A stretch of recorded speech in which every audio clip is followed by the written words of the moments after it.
வணக்கம். நான் சுபவீர பாண்டியன். தவறுகளே செய்யாத மனிதர்கள் உலகத்தில் இன்று வரை பிறக்கவில்லை. இனியும் அதற்கு வாய்ப்பு இல்லை. ஆனாலும் தவறுகளை 3 அடிப்படையில் நாம் பிரித்து பார்க்கலாம். தவறுகளினுடைய நோக்கம், தன்மை, அளவு. இவை 3ம் தான் எந்த ஒரு குற்றத்தையும் அது பெரியதா, சிறியதா என்பதை நமக்கு விளக்குகிறது. இவை 3 மட்டுமல்லாமல் நம்முடைய தவறுகள் ஏற்படுத்தும் விளைவுகளையும் நாம் கணக்கில் எடுத்துக்கொள்ள வேண்டும். இப்படியெல்லாம் பகுத்து பார்க்காமல் இந்த உலகத்தில் யார் தான் சார் தப்பு செய்யலை என்று பொதுமைப்படுத்துவது நியாயமில்லை. நம் எல்லோருக்குள்ளும் இன்னொரு வேடிக்கையான ஒரு ஒற்றுமையும் இருக்கிறது.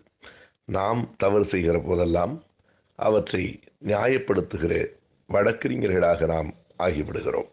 ஆனால் மற்றவர்கள் தவறு செய்யும்போது அதை தண்டிக்கும் நீதிபதிகளாக நாம் ஒரு புதிய உருவம் எடுக்கிறோம்.